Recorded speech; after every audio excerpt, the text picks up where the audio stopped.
नमस्कार दोस्तों, आज मैं एक पिता की दिल छू लेने वाली स्टोरी आपके साथ शेयर करूंगा।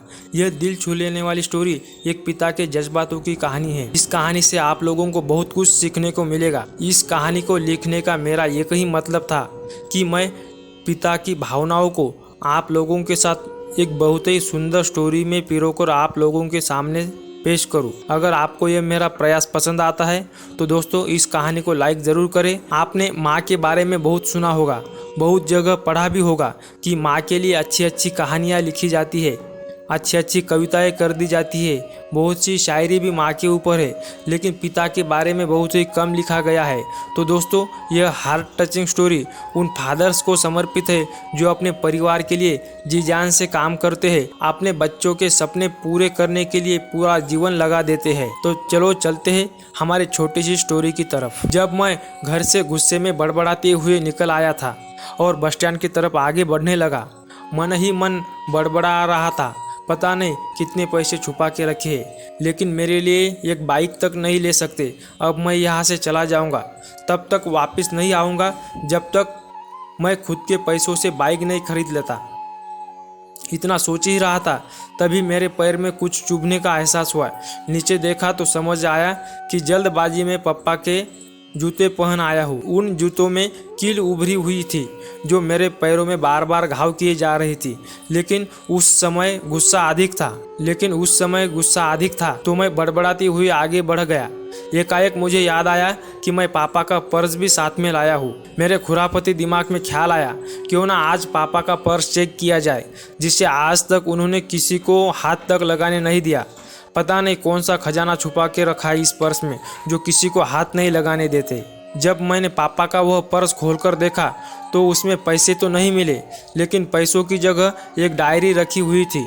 तब मैंने सोचा, ओह, तो यहाँ खजाना छुपा रखा है। मैं समझ रहा था कि पापा ने लिखा होगा कि किससे कितने पैसे लेने हैं और किसको कितने पैसे दिए हैं, लेकिन मैं गलत था। जब मैंने छोटी सी डायरी का पहला पेज खोलकर देखा तो वहाँ पर जो लिखा था वह थोड़ा सा सीरियस कर देने वाला था।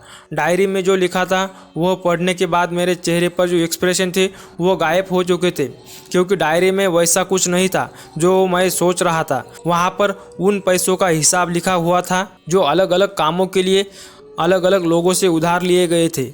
उस लिस्ट में कंप्यूटर के नाम पर पैसे लिए गए थे। कुछ यूँ लिखा था, 50,000 बेटे के कंप्यूटर के लिए। यह वही कंप्यूटर था जिसे मैं आज तक यूज कर रहा हूँ, लेकिन मुझे यह पता नहीं था उस कंप्यूटर को खरीदने के लिए पैसे कहाँ से आए थे।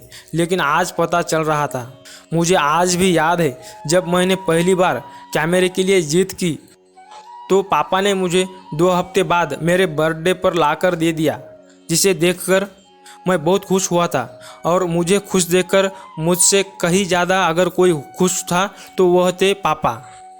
अब मेरे चेहरे से गुस्सा एकदम गायब हो चुका था। जब मैंने आगे का पन्ना पलटा तो वहाँ पर कुछ विशेष इच्छाएं लिखी हुई थी। पहली विश थी, उसमें लिखा हुआ था अच्छे जूते पहनना। यह बात मेरी कुछ समझ नहीं आई। तभी मेरा पाँव अचानक सड़क पर भरे हुए पानी पर जा पड़ा और तभी मेरे पाँव में कुछ गीलापन होने का एहसास हुआ।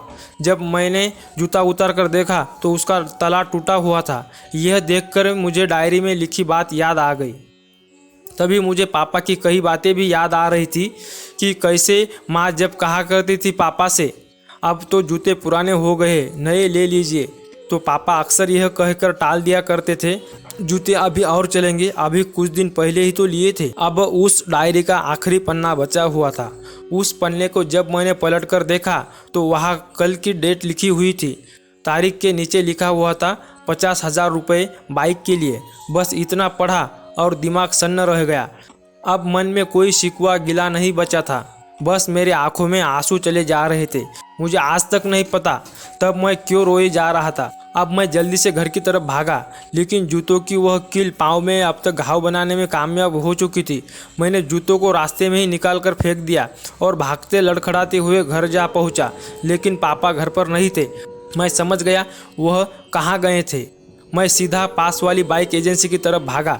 पता नहीं आज कहाँ से इतनी ताकत आ गई थी कि मैं भागते हुए थक नहीं रहा था, और वह भी बिना जूतों के नंगे पैर। जैसे तैसे मैं बाइक एजेंसी पर पहुंचा।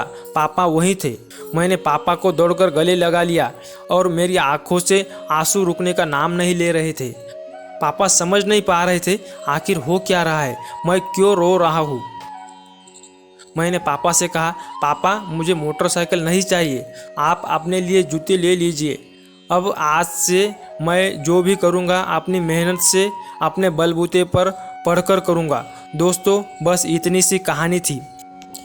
तो दोस्तों इस कहानी के द्वारा बस इतना ही कहने का प्रयास है कि जब तक हम हमारे माता पिता के साथ हैं तब तक हंसते रहे, मुस्कुराते रहे, खिलखिलाते रहे। उन्होंने हमारे आनंद के लिए बहुत कुछ किया है और हमारा भी कर्तव्य बनता है कि उनकी थोड़ी सी खुशी के लिए भी हम जो भी कर सकते हैं वो हम करने का प्रयास करें। उनके जो हमारे ऊपर अनंत अनंत उपकार है वो हम इस जन्म में क्या अगले आने वाले 100 जन्म में भी उसका ऋण हम उतार नहीं सकते, लेकिन हम उनके जीवन में कभी दुख ना आए इसके लिए ज़रूर प्रयास करना चाहिए। अगर दोस्तों आप अपने पिता से प्रेम करते हैं तो दोस्तों कमेंट में अपने पिता के बारे में 2 शब्द लिखना ना भूलें। मैं भी एक पिता का सपना पूरा करने के लिए प्रयास कर रहा हूँ। इस चैनल को सब्सक्राइब करके मुझे सहकार्य जरूर करें। धन्यवाद।